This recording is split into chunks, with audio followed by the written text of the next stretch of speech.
Now it's Our Miss Brooks, starring Eve Arden.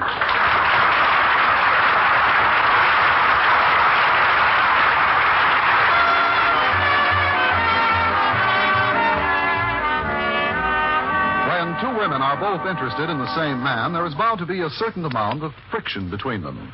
But it can be said truthfully that in their rivalry over Mr. Quentin, our Miss Brooks, who teaches English at Madison High, and Daisy Enright have never engaged in any cutthroat competition. No, indeed. We could never get the knives out of each other's backs in time. But although our competition in the past has been rather intense, last Wednesday I received some wonderful news. Miss Enright was about to leave school to marry someone else, thus leaving me a clear field with Mr. Boynton. As I waited at the bus stop for my bus to school Thursday morning, I was in such excellent spirits I could barely contain my enthusiasm. Oh, what a beautiful morning. Oh, what a wonderful day. Da-da-da-da-da. Oh, good morning, driver. A good morning to you. Hi, have you ever seen such a beautiful morning? Cold and crisp and yet absolutely clear, amazingly clear. Just look at that sunshine. Look at it. Have you ever seen the sun so bright this early in the morning? So glisteningly, brilliantly, beautifully bright. Have you ever seen it so bright? 10 cents, please. Oh, it's the sort of morning that makes you glad to be alive. Glad you can see and hear and feel. Birds chirping, air tingling, sun shining. Honestly, have you ever seen such a day? 10 cents, please. And lady, you see that sign up there? Please do not converse with driver while bus is in motion. Yes, I see it. Good. Then would you mind stopping the bus so we can chat? Oh, you know, I wouldn't be talking to you like this, but the most wonderful thing happened to a friend of mine. You see, she teaches school, and she and some other teacher were competing for the same fellow. Now, the other teacher finally saw she didn't have a chance, so she joined an introduction club, corresponded with the man, and now she's getting married, thus leaving the field open for the first teacher. Isn't that wonderful? 10 cents, please. Right, you haven't heard the end. Lady, I saw the whole story on television last night. And if you can keep a secret, I'm the first teacher. If you haven't got a dime, I'll lend it to you. Oh, no, I've got the money. The bus driver wants his fare, and the bus driver will get his fare. Here we are, the bus fare for the bus driver. The happy little driver gets his little fare. And to think I turned down a chance to become a ditch digger. There we are. 10 pennies. Lady, come back here. You made a mistake. You gave me 11 pennies. Easy come, easy go. Today you can keep the change.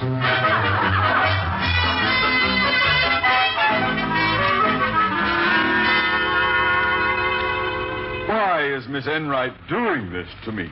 Why is she leaving me? Why, Harriet? Why? He wants to get married, Daddy. That's the poorest excuse I've ever... Imagine Miss Enright using an introduction club to correspond with some out-of-town idiot, when right here on my own faculty there are enough idiots to teach us. But that's just it, Daddy. She chose Mr. Boynton years ago, but he never gave her a tumble. How could he, when Miss Brooks has always had her big feet out whenever he passed? But this morning, I'm going to see what I can do about that. If Miss Brooks could be persuaded to give up her bashful biologist for a few weeks, then Miss Enright might... Daddy, you wouldn't interfere in the personal life of your teachers. Oh, wouldn't I, Now, if you'll excuse me, Harriet, I believe I see my pigeon, Miss Brooks, coming up the wall. Through my inner office, please. Oh, all right. Now she's walking up the front steps. Now she's approaching the front doors. Now she's coming toward my office. Good morning, Miss Brooks. Good morning to you, sir. Follow me into my office, please. Yes, sir, after you. Right after you. Right into your office. Well, you're looking well this morning, Mr. Conklin.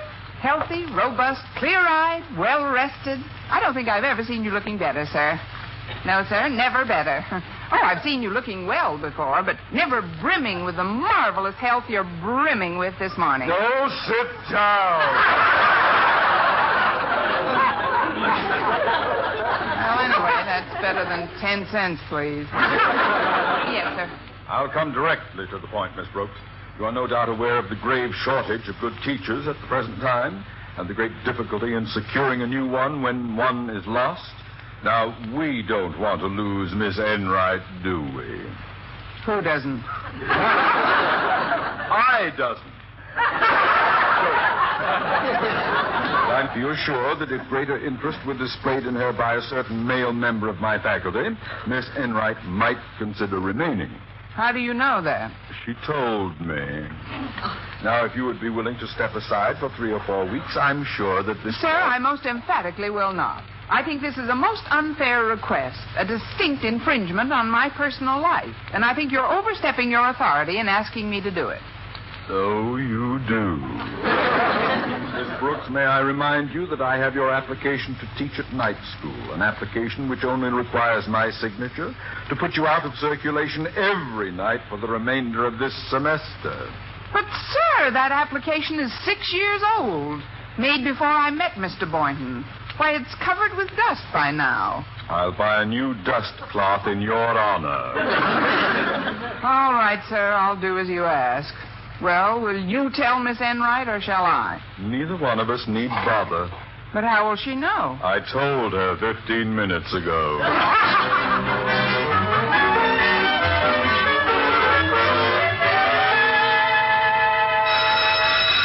All right, class dismissed. Hey, take it easy.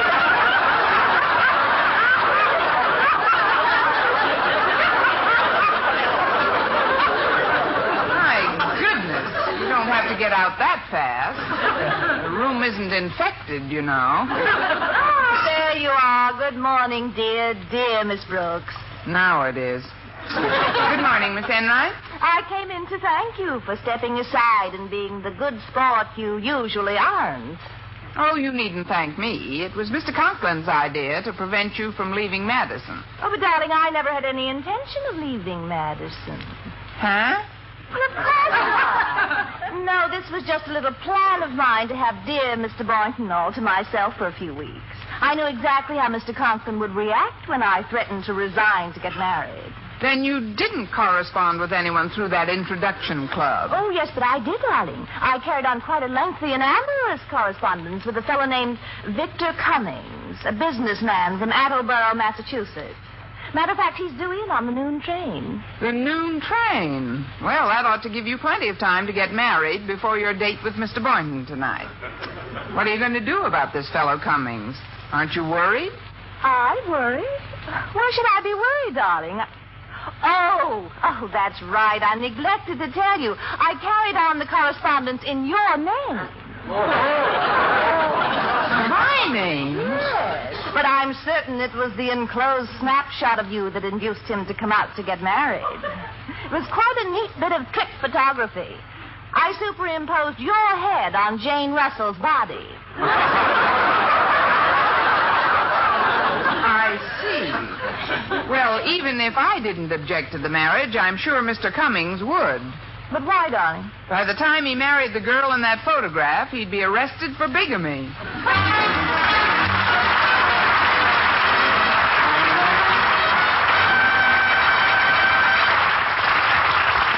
Up to now, Miss Enright and I had campaigned for Mr. Boynton in the usual, accepted, unladylike manner. But her latest trick of sending my name, address, and photograph to some lonely hearts businessman in Attleboro, Massachusetts, was a low blow of the foulest order. And I was terribly unhappy that I hadn't thought of it first. However, at noon, when I saw Mr. Boynton approaching our table in the school cafeteria, I decided I'd better keep my promise to Mr. Conklin and temporarily break off our relationship. But I determined to do it gently and with finesse. Hello, Miss Brooks. Goodbye, Mr. Boynton. I'm afraid I'll have to postpone our date for tonight. But, Miss Brooks, you have our ballet tickets for tonight, and we've been looking forward to it for a month. Well, I'm sorry, but I feel a nasty cold coming on, and I wouldn't want you to catch it. Oh, well, you needn't worry about that. I never get too close to you. Well, don't rub it in. But I'm afraid we'd better forget about tonight. Hi, Mr. Boynton. Boy, Miss Brooks, have I got a bulletin for you. What is it, Walter? Well, I was taking the calls in Mr. Conklin's office just now, and this phone message came in for you. Your fiancé, Harry Gibbons, has arrived from Scranton, Pennsylvania. Harry Gibbons from Scranton, Pennsylvania? Then there is someone else. There are two someone else's. I don't know anyone from Scranton, Pennsylvania. Well, he certainly seemed to know you. He said to tell you, Hairbreadth Harry is here to marry his cuddly Connie. Cuddly Connie. Well, I never. Well, maybe you should have. Oh, believe me, Mr. Boynton, there must be some mistake. I don't know anyone from Scranton, Pennsylvania. The only fiancé I'm expecting is from Attleboro, Massachusetts. What am I saying? Oh, so Miss Enright wasn't the only one to make use of that introduction club. Mr. Boynton, she's the one who wrote to these men, and then she... Oh, here you are, dear. I'm glad I found you. Why, Mrs. Davis, what is it? Well, I told him you'd be home after 3, Connie, but he's getting terribly impatient. Who's getting impatient? Your fiancé, Wilbur Davenport from Oshkosh, Wisconsin. Oshkosh, Wisconsin? But I wouldn't marry him if I were you, dear. Personally, I like that tall, strong cattleman from Austin, Texas. He's a real pulse stopper.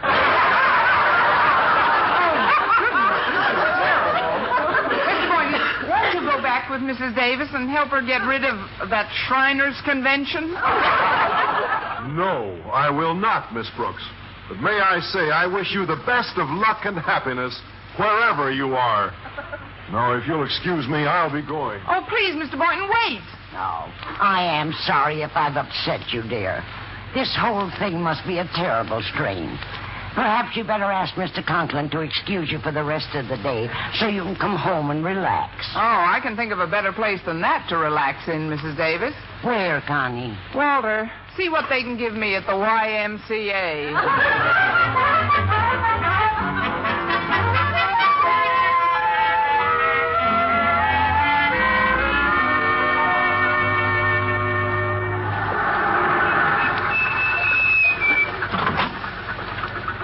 All right, step into the bus, please. All right, watch your doors. Say, you're the happy little lady from this morning. You know, you were feeling so good that it turned out to be contagious, and I've been whistling and singing ever since. Yes, ma'am, whistling and singing, and it's all because of your happy, sunny disposition. Yes, ma'am, all because of you. I hate gabby bus drivers. Can you change this quarter, please? Maybe I could give you some free advice. All right, Mr. Anthony, solve this one if you can.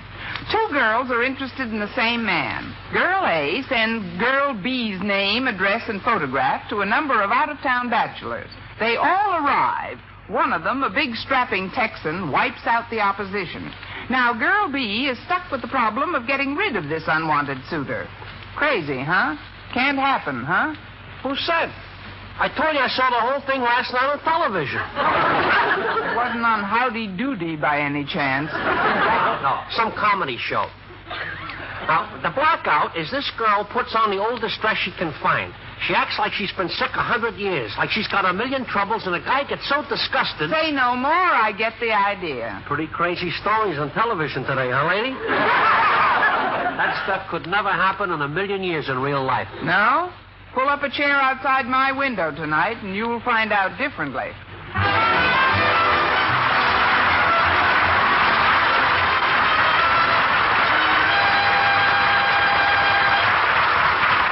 Ever hear of or read a magazine article called And Sudden Death? If you do any kind of driving, listen to this quote from the article. If you customarily pass without clear vision a long way ahead, make sure that everyone with you carries identification papers. It's difficult to identify a body with its whole face bashed in or torn off. Don't take chances when you drive. If you have a good head on your shoulders, keep it there.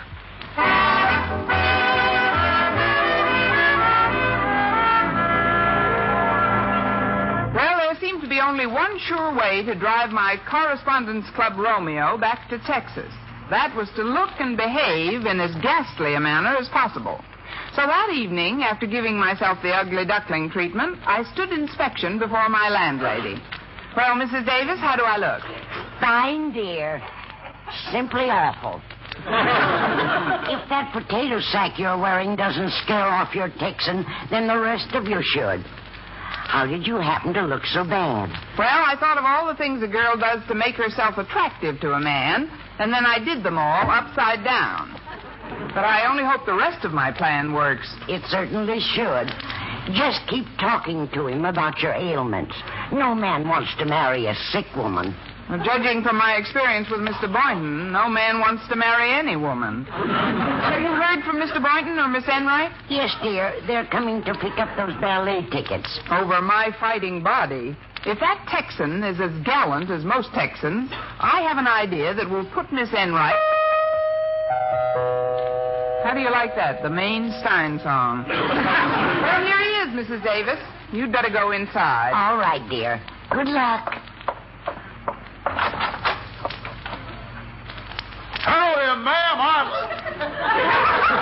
Holy jumping gee, Hossafat. You are a ma'am, ain't you? How wonderful. You're the first one who's noticed it in a week. Won't you come in? Only please watch the scatter rug. Well, lady, I'm Bill Sadler, traveled all the way from Austin, Texas, to claim the hand of the beautiful Constance Brooks. Will you tell your granddaughter I'm here?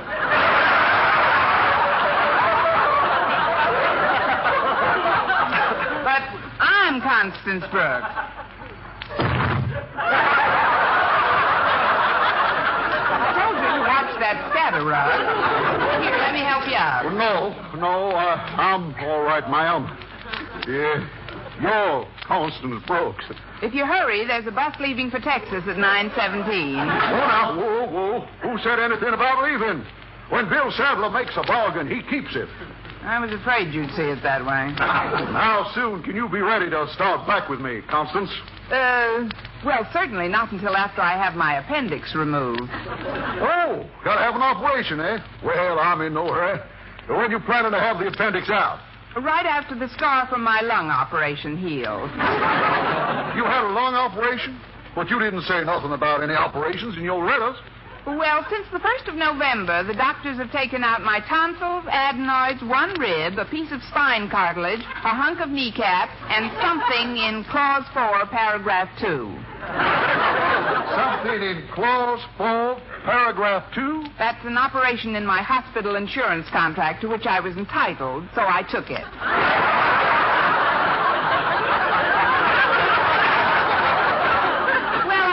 Nobody loves this. Well, this is a stroke of luck.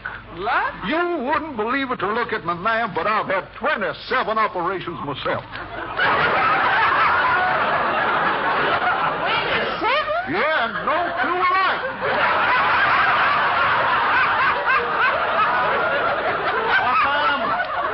I'm just a surgical fool. Yes, ma'am, many's a long winter night. You and me will sit by my open fireplace and just kick around our operations. Now, why don't you be a good girl and start packing, huh? But, Mr. Sadler, I feel there's something else you should know. I doubt if my husband would approve. Husband? You got you a husband? That's what I got me. How come you never mentioned him in your letters? I meant to, but I always seem to run out of ink. I don't get it, ma'am. If you got you a husband, what for do you want me? That's what I say. Actually, Mr. Sadler, I've seen very little of my husband since he began running around with a blonde named Daisy Enright. Oh, so that's how the land lies. Well, if there's one thing I can't stand, ma'am, it's a female coming in to bust up a happy home. Why, back in Texas, we town fell a woman like that. Let's pretend you're back in Texas. I'll see who it is.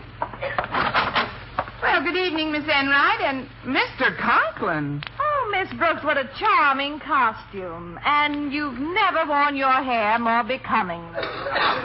Then it is Miss Brooks. For a moment, I thought it was Nightmare Alley.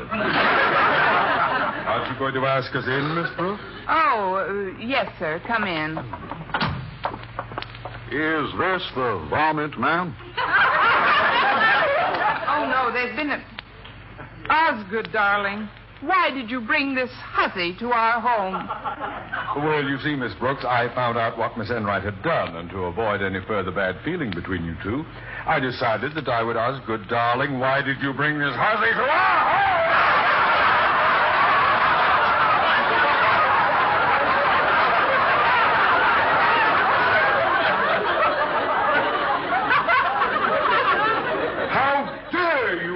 Osgood, Osgood, please control your temper. I won't call you that if you don't want me to, only don't beat me again. Please don't beat me. You know how easily I bleed.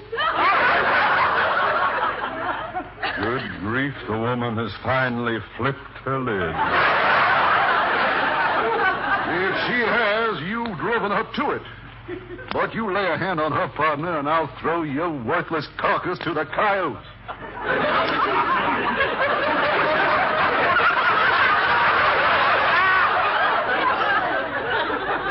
I feel like I've stepped right into the middle of high noon.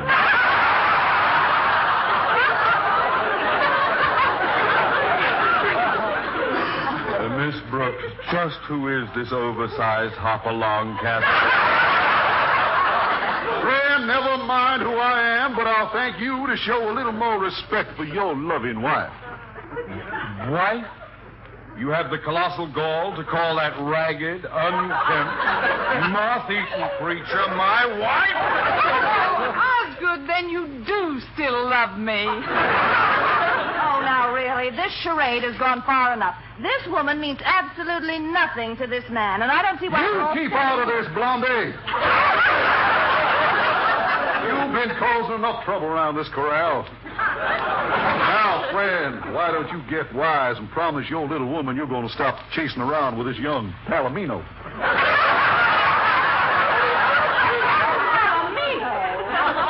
Don't you mean old paint?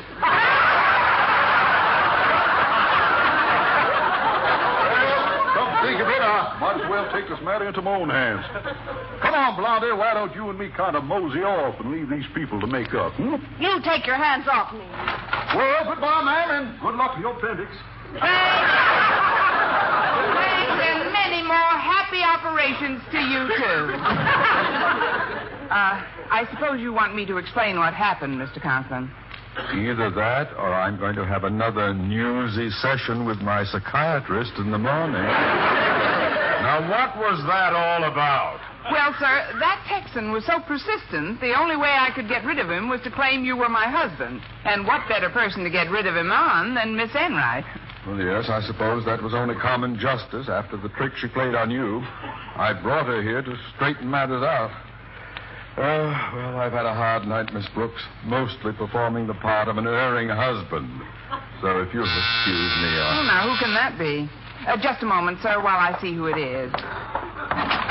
Yes? Oh, good evening. I'm Victor Cummings of Attleboro, Massachusetts. Connie Brooks is expecting me. Would you kindly tell your granddaughter I'm here? Just a moment, please. Oh, Mr. Conklin. Yes, Miss Brooks? Take off your coat. We've got one more performance tonight.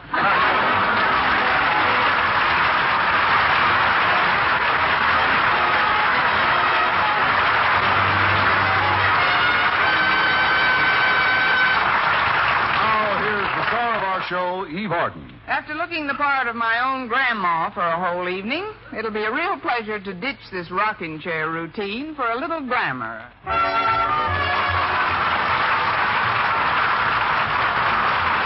Miss Brooks, starring Eve Arden, Frank Clark, was produced and directed by Larry Burns, written by Arthur Olsberg and Lou Derman with the music of Lud Gluskin. Mr. Conklin was played by Gail Gordon.